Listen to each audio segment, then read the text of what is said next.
가상세계에서 진짜 실험을 외치다라는 주제로 부산 용인고등학교의 홍권능 선생님께서 수업 사례를 발표해 주시겠습니다.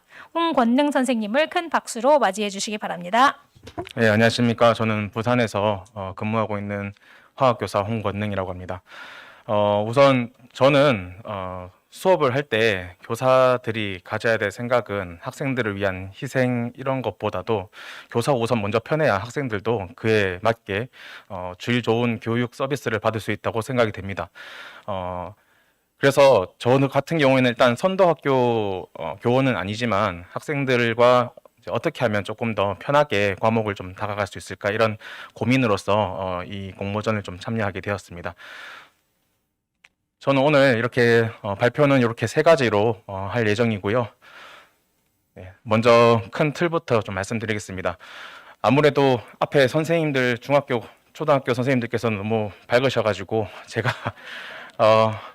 예, 이 밝지 못한 분위기 같아서 좀 죄송스럽습니다만 앞에 중학교 선생님께서 말씀하신 대로 저는 부산에서 왔거든요. 그래서 아직 이 시간이 좀 애매해서 점심을 아직 못 먹었어요. 그래서 가기 전에 명동 교자 들렸다가 가보도록 하겠습니다. 예, 선생님들 다들 많이 수업을 준비하시면서 콘텐츠에 대한 이제 걱정과 그다음에 고민을 너무 많이 하실 거라고 생각합니다. 일단 아까도 이제 축사에서 말씀하셨다시피 콘텐츠 같은 경우는 지금 매우 많습니다. 너무 많아요. 하지만 이 콘텐츠가 또 특정 이 분야에만 조금 치우쳐져 있는 경향도 없지 않아 있습니다. 그래서 교사들은 수업을 준비할 때 각 수업 차시마다 학생들을 위해서 준비하는 콘텐츠에 대한 선정이 매우 어렵다고 생각되는데요. 하지만 이 콘텐츠를 선정했다 할지라도 수업에 적용하는 것 또한 시간이 많이 듭니다. 이유는 이 콘텐츠에 대한 응용력이라 해야 될까요? 익숙하지 않기 때문에 그렇겠죠. 네. 그래서 저 같은 경우에도 요번에 이 사례에 적용한 프로그램 같은 경우에도 이제 준비하는데 조금 시간이 걸렸었습니다. 본격적으로 수업 사례를 설명하기 전에 일단 우리 학교 먼저 상황부터 말씀을 좀 드리겠습니다. 우리 학교 같은 경우에는 과학 중점 고등학교를 운영하는 학교로서 학생들이 이미 이 점을 알고 학교에 입학을 하고요. 올해 참 운이 좋게도 지능형 과학실과 그다음에 시설 개보수 사업을 실시를 하게 되면서 학교에 있는 4개의 모든 과학실을 전부 리모델링을 하였습니다. 게다가 1인 1 스마트 기기도 당연히 보급되어 있고 그다음에 교내 이제 무선 인터넷도 전부 구축되어 있는 상태라서 학교에서 선생님들이 원하신다면 필요하신다면 조사 활동이라든지 혹은 검색, 발표 자료를 제작하는 활동 등은 충분히 제한 없이 진행할 수 있게 되었습니다. 이런 상황에서 학생들 또한 과학에 대한 흥미도가 매우 높고요. 그 다음에 개별적으로나 혹은 조별로 와서 개인 탐구를 하는 학생들도 많습니다. 이 부분에 대해서 학교도 적극적으로 밀어주다 보니까 학생들의 참여도도 매우 적극적이기도 합니다. 저는 수업에 대해서 조금 고민을 할 때 앞에서도 서론에서 말씀드렸지만은 교사가 우선 제일 편해야 생각합니다. 코로나 상황으로 인해서 이제 전면 온라인 수업을 하기도 하고 또 현재로는 온라인과 오프라인을 함께 이제 같이 함께 연동해서 이제 수업을 하기도 합니다. 그러다 보니 여기 있는 선생님들 대부분 온라인 수업 하세요라고 한다면 아마 거리낌 없이 온라인 수업이 가능하실 텐데요. 온라인 수업을 하면서도 수업에 학생들에게는 세특이 매우 중요합니다. 아무래도 고등학교라 더 이 세특 부분에 대해서는 크게 강조가 될 것 같습니다. 세특 같은 경우는 아무래도 수업 활동들을 다 적어야 되다 보니까 교사가 일방적으로 진행하는 강의 수업을 하다 보면은 상대적으로 세특을 쓰는 데 있어서 좀 어려움을 겪게 됩니다. 그래서 수업을 설계할 때 항상 학생 활동에 꼭 들어갈 수 있도록 수업을 많이 설계를 하는 편인데요. 지금부터는 제 개인 사견입니다만 교과서라고 하는 것이 이제는 꼭 정보가 교과서 안에 들어가야 하냐라는 그런 생각을 하게 되었습니다. 우리가 교과서에 있는 이미 많은 내용들은 이미 인터넷에 다 있습니다. 하지만 이것이 순서 없이 있기 때문에 교육 활동이 잘 되지 않겠죠. 그런데 이것을 단순히 그냥 나열하기보다는 교사나 혹은 교과서에서 안내가 된다면은 순서에 정연하게 안내가 된다면은 수업 활동이 매우 쉽게 이루어질 거라 생각됩니다. 그래서 우리 교사들은 수업의 안내자 역할을 하라고 얘기를 하면서 교과서는 과거에 그대로 교과서를 쓰는 것이 아니라 교과서 또한 안내서의 역할로서 그냥 순서만 진행 순서만 좀 해준다면 좋을 것 같고, 이런 안내서 역할하는 교과서가 굳이 종이일 필요는 없을 것 같습니다. 그래서 저는 가능하면 수업에서는 페이퍼리스 수업을 조금 선호하는 편입니다. 대부분 자료를 만들어서 학생들과 함께 공유를 하는 편인데, 일단 이것이 앞으로 진행돼야 될 방향성이라고 저는 생각합니다. 수업은요, 저는 일단 고등학교 2학년 대상으로 준비했습니다. 화학원 단원이고, 단원 안에 중화 반응 파트입니다. 일단 이 부분을 선택한 이유는요, 이 부분의 성취 기준을 보시게 되면은 마지막에 양적 관계라는 말이 있죠. 이게 이제 고등학교 수능에서 아이들이 너무 싫어하는 단어입니다. 굉장히 지루해하고 싫어하고 어려워하고, 이유는 하나입니다. 고등학교에서 싫어하는 이유는 어려우니까 안 하고, 그 다음에 수능에서도 이제 초고난도 문제로 항상 출제가 되다 보니 학교 선생님들도 딜레마에 빠질 수밖에 없죠. 이 부분에 대해서 아이들에게 수업할 때 아이들 문제를 풀 수 있도록 만들어야 한다는 이런 생각을 할 수밖에 없어서 대부분 수업들은 이제 문제를 나눠주고 그 문제를 풀이하는 그런 형식으로 대부분 많이 진행합니다. 저 같은 경우는 이것을 조금 이제 접근 방식만 조금 바꿨습니다. 그래서 뒤에서 좀 더 설명하도록 하고요. 그 다음 중화적정 실험을 이제 계획을 수행할 수 있다라고 하는 저 부분 또한 일반적으로 전통적인 실험은 우리가 유리기구를 이용해서 이제 실제로 실험하는 거지만 저 같은 경우에는 그게 너무 싫었습니다. 화학 교사지만 과거에는 즐거웠지만 지금은 이렇게 준비하는 시간, 그러니까 예비 실험을 통해서 수업을 준비하는 시간이 너무 길어지기 때문에 너무 불편하다는 생각이 들었습니다. 그래서 이것을 좀 개선해보고 싶어서 다양한 것들을 좀 찾아봤는데 이것 또한 뒤에서 같이 설명을 좀 해드리도록 하겠습니다. 차시는 총 4개의 차시로 구성했습니다. 앞에 선생님들께서는 뭐 13차시, 뭐 14차시 이렇게 하셨지만 저는 4차시로 구성하긴 했지만 학생들의 수준이나 학급에 학생들이 이제 구성원에 따라서는 4차시보다 조금 더 많이 시간을 할애해도 된다고 생각됩니다. 예를 들면 2차시에 있는 계산 부분이라든지 4차시에 있는 가상 실험을 직접 실행해보는 이 부분에 대해서는 조금 더 시간을 늘려서 학생들에게 충분한 학습과 충분한 체험을 하는 것이 중요하다고 생각됩니다. 1차시입니다.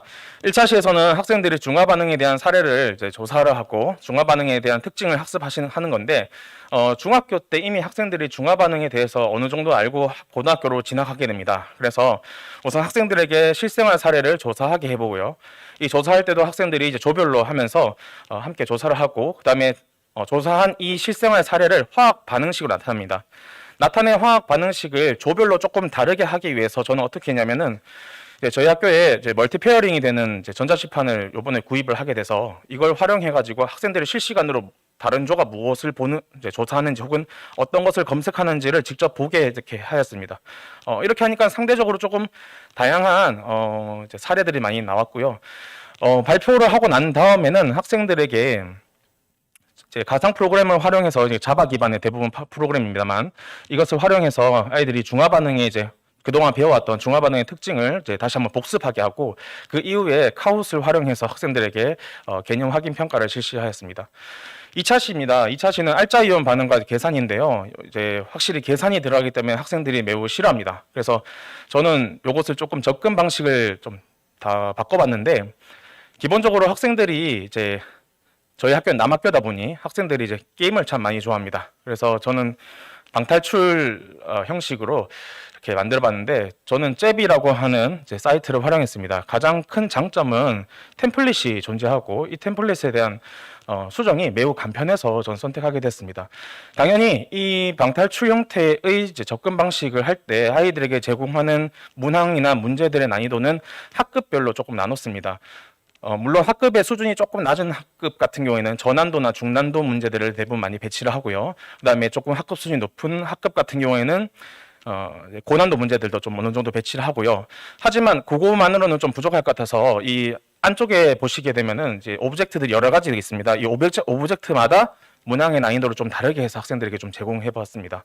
이것만으로도 좀 부족할 것 같아서 추가로 학생들에게 자료를 제시하고 직접 제작한 해설 영상을 학생들에게 주면서 자기주도 학습이 좀 될 수 있도록 이렇게도 해보았습니다. 부족하다면은 한 차씩 더 해서 수업을 해도 된다고 생각됩니다. 3차시입니다. 제 수업의 제일 중요한 키포인트 중 하나인 부분인데요. 가상 실험을 하기 전에 우선 중화적정 실험을 직접 설계를 하는 겁니다.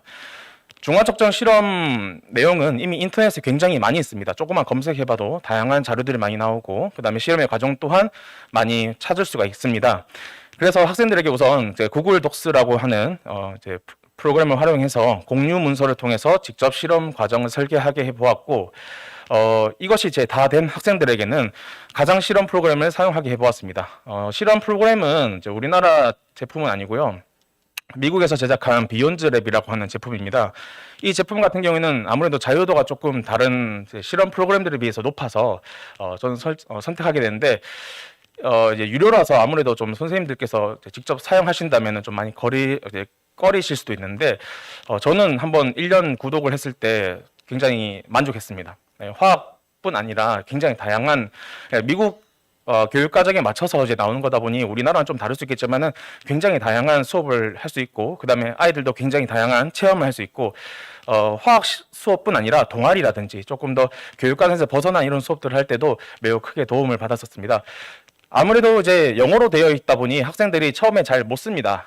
못 쓰지만 아이들에게 우선은 좀 적응할 수 있도록 시간을 풍성하게 이제 주도를 하고요. 시간을 준 다음에 이제 조금 잘 쓰는 학생들에 대해서는 아세트산 적정 실험을 실시하게 합니다. 근데 만약에 안 된다면 굳이 아세트산 적정 실험하지 않냐고 그냥 프로그램을 계속 숙련할 수 있도록 아이들에게 시간을 배정한 것도 좋을 까 생각합니다.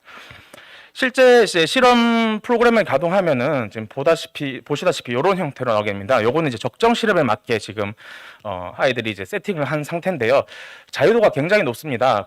그렇지만 실험을 했을 때 실험 결과도 굉장히 정확하게 나옵니다. 그래서 저는 이 프로그램 설정했는데, 우선 아이들에게 적정 실험을 먼저 할 때 제일 먼저는 이제 교과서에 있는 아세트산 적정 실험을 먼저 합니다. 이 아세트산 적정 실험 같은 경우에는 이제 해설서에서도 이제 다른 것들보다는 아세트산 식초에 대한 적정 실험을 하라는 이런 얘기가 있어서 우선적으로 먼저 한 다음에 아이들이 더 많은 체험을 할 필요가 있다고 생각되어서 더 이제 1차 산과 1차 염기, 혹은 여러 다차 산과 다가 염기에 대한 중화 적정 실험을 실시하게 한 다음에 아이들이 이 내용을 가지고 직접 발표도 해보고, 그다음에 자료를 공유하게 해봤습니다. 저 같은 경우는 시간상 이제 문제로 학생들에게 보고서는 추후에 제출하고 바로 발표를 할 수 있게끔 했습니다. 그런데 조금 시간이 괜찮았다면은 발표 자료도 함께 만들어서 발표를 하겠으면은 좀 더 괜찮았을 거라고 생각됩니다. 네, 제 수업에서 키포인트가 한 4가지가 있는데요. 일단 4가지를 간단하게 설명하고 마치도록 하겠습니다. 우선 학생의 체험입니다. 단순 학생 체험이 아니라 학생의 주도적 체험입니다. 교사는 결국 안내자 역할도 하지만 목표를 학생들에게 제시하고 이 목표를 학생들이 다가갈 수 있도록 해주는 안내자 역할을 하고, 학생들은 그 목표에 다가가기 위해서 계속적으로 체험을 하는 거죠. 이 활동을 통해서 학생들은 이제 세특을 더 풍성하게 쓸 수 있다고 생각합니다. 아무래도 이제 고등학교는 입시가 더 큰 눈앞에 문제로 다가오기 때문에 이 세특에 민감할 수밖에 없는데요. 그래서 학생들에게 좀 더 주도적이고 좀 더 체험을 좀 강요하지 않나 싶기도 합니다. 그 다음에 학생들이 이 체험할 때 대충 간접적인 체험이 아니라 충분한 검색과 연습 시간을 통해 가지고 제대로 된 체험을 하는 것도 중요하다 생각됩니다. 그냥 친구가 이렇게 했으니까 나도 이렇게 해야지 이것이 아니고, 이게 이렇게 어떻게 하는지에 대해서 직접적으로 깨닫고 직접 체험해 보는 거. 그러니까 전통적인 실험 방법이라면은 이제 비커에 용액을 따르고 뷰렛에 용액을 채우고 스탠드를 설치하고 이런 과정이 있어야겠지만은 가상 프로그램을 이제 쓴다면은 그런 이제 번잡하다고 해야 될까요? 그런 번거로운 이제 과정을 조금 더 건너뛰고 실험의 결과에 집중할 수 있지 않나라고 생각됩니다. 세 번째로는 이제 당연히 학생들의 이제 학생들에게 수준별 문항을 제시하여서 학생들이 좀 자기주도 학습을 좀 할 수 있도록 하는 것이 중요하다고 생각합니다. 그래서 충분한 문항 수가 될지는 모르겠지만 아이들에게 추가적인 학습을 실시하는 기회를 주는 것 또한 필요하다고 생각됐습니다. 마지막으로는 평가입니다. 제가 평가에 대해서 각 차시마다 다 말씀드리지 못했었는데요. 2차시의 계산 파트 같은 경우에는 학생들이 마지막 문제를 풀고 나면 난이도에 따라서 도착하는 그림이 다 다릅니다. 공간이 다르게 나타납니다. 이것에 대해서 평가를 진행을 하면 되고요.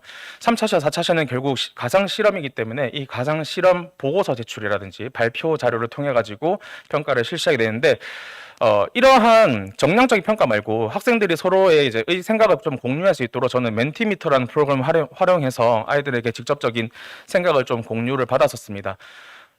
마지막 피드백입니다. 일단 학생들과 교사 선생님들 이제 공통적으로 나타나는 얘기가 뭐였냐면은 좀 신선하다였습니다. 교사가 직접적으로 아이들에게 개념에 대해서 설명해 주는 것이 없고 그냥 학생들에게 이거 찾아봐라, 저거 찾아봐라, 이걸 한번 조사해 보거라, 이걸 검색해 보면 어떨까 이런 식으로 제시한다는 것이 아이들이 공부해야 될, 학습해야 될 것들을 직접 찾아간다는 점에 대해서 되게 신선하다고 말씀하셨습니다. 그리고 학생 주도적 체험 활동이다 보니까 상대적으로 학생들이 조별 활동에 조금 더 신경을 써야 한다는 점에서 굉장히 좋았다고 말씀하셨는데요. 한편으로는 이제 무임승차자가 발생하지 않을까 우려도 좀 하셨습니다. 그리고 이 수업이 아무래도 아까 계산 문제를 학생들에게 더 준다고 하긴 했지만 과연 자기주도 학습을 하는 학생들이 얼만큼 될지 걱정하시는 선생님도 좀 계셨습니다. 그래서 제 수업은 기본적으로 이제 이러한 평가로 인해서 일단은 진행하였고 조금 더 보완해서 학생들과 좀 더 즐거운 수업을 할 수 있도록 적용해 보려고 합니다. 여기까지 하겠습니다. 감사합니다. 네, 홍권능 선생님 감사합니다. 모든 선생님들의 이 교과서 제작 사례와 수업 적용 사례를 보면서 항상 감탄을 금할 수가 없습니다. 너무나 열심히 그리고 창의적으로 해주시는 것 같아서 온라인 교과서, 즉 온라인 컨텐츠 활용 교과서라는 이 사업을 저도 경험할 수 있게 된 게 정말 큰 행운이라고 생각을 하고요. 저도 사실은 선생님의 발표를 들으면서 그게 제일 궁금했습니다. 모티베이션. 학생들로부터 물론 방탈출이나 이런 그 재미있는 게임 방법도 있기는 하지만 고등학교는 기본적으로 입시, 그리고 문제풀이 이런 쪽에 이제 많이 치중을 할 텐데요, 학생들이. 이 수업을 하시면서 그 동기부여가 잘 안 되는 학생들은 어떻게 이끌으셨는지, 그리고 아까 그 단점 중에 하나, 그 다른 선생님들께서 지적해 주셨던 단점 중에, 지적이라기보다는 우려해 주셨던 단점 중에 하나인 그 무임승차, 이거는 어떻게 해결을 보실 수 있었는지 제가 한번 여쭤봐도 될까요?